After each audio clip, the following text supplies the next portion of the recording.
Welcome to Andrés del Castillo Mineral Museum. Come with me to tour this wonderful museum. The Museum of Crystallized Minerals of Peru was created in memory of Andrés del Castillo Rey, as a tribute to him by his father, Engineer Guido del Castillo, so that his name may be remembered. It is a space where science, art, and history come together. It was inaugurated on November 6, 2008, with the purpose of making known the mineral and cultural wealth of Peru. The MADI houses 6 magnificent permanent collections such as crystallized minerals from Peru, metals, ceramics, and textiles from ancient Peru, and a room with traditional art such as the San Marcos drawers and Ayacucho altarpieces, as well as a room in homage to engineer Guido del Castillo Echegaray. Mining as an industry has been linked to the economic development of Peru for hundreds of years. The Peruvian Andes mountain region contains the greatest diversity of minerals in the world, which is why Peru is the most prolific country in metallic and crystallized minerals. The Andrés del Castillo Museum exhibits more than 3,000 pieces of crystallized minerals from Peru, extracted from different mining sites.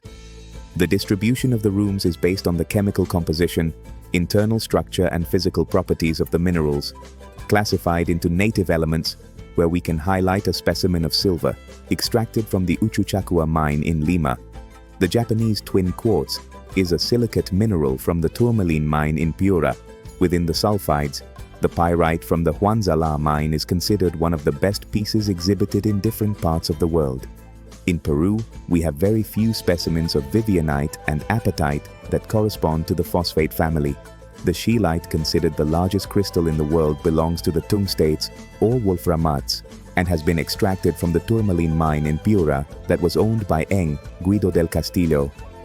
In the main room, large pieces of minerals are exhibited, works of art produced by nature, such as quartz with fluorite and ferberite from the Mundo Nuevo mine in La Libertad, selenite with atacamite from the Lily mine in Ica, and barite from the Huarihuayan mine in Huánuco.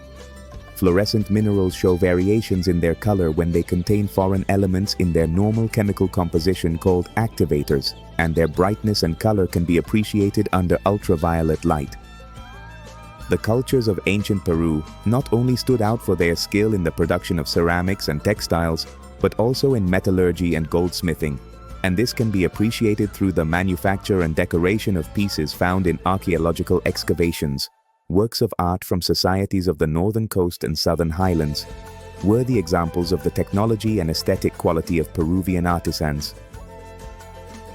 The collection of pre-Hispanic ceramics brings together pieces that stand out for their aesthetic quality and historical importance, from various cultures and styles, from the Chavin to the Incas, grouped under 8 themes such as architecture, human representations, Nazca iconography, mammals, birds, fruits and fish, reptiles and amphibians, and a timeline where the most predominant cultures of Peru are highlighted in comparison with the cultures of Asia, Europe, and America.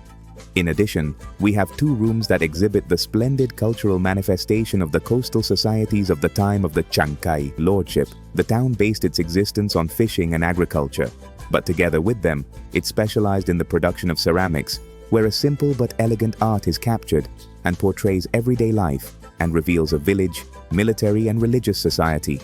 Among the ceramics, the cuchimilcos, the chinas, whistling bottles and sculptures that reflect religious rites and daily work activities stand out.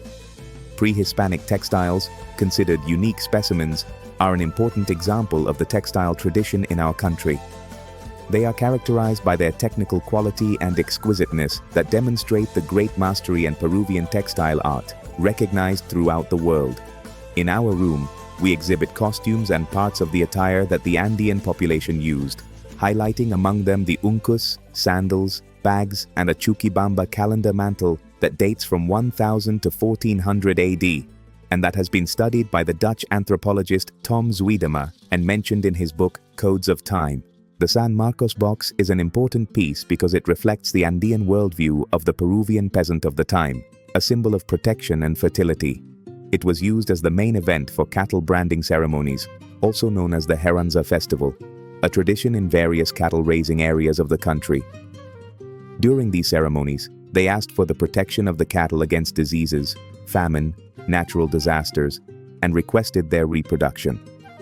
The room in honor of engineer Guido del Castillo is a space where his personal objects are exhibited, as well as the recognitions and decorations awarded by national and foreign institutions, and where he will be accompanied by his son, Andrés. Our Mad Galleria art room has temporary exhibitions of national artists of international level and with a long career in plastic art, being a showcase to exhibit their works. This entire collection is on display at Casa Belén, located in the historic center of Lima, an example of mid-19th century Republican architecture with its characteristic neoclassical style. It has a portico carved in Oregon pine, an entrance patio in white Carrara marble, and a central hall decorated with columns, teatines, and English majolica floors. This house has also been a protagonist in the history of the city due to the institutions and personalities who lived there, such as the Baquijano and Carrillo families, Don Enrique Barrera y Osma, who was mayor of Lima in 1894, and the United States Embassy from 1924 to 1927. The Andrés del Castillo Mineral Museum is a clear example of Peruvian science, art, history, and culture.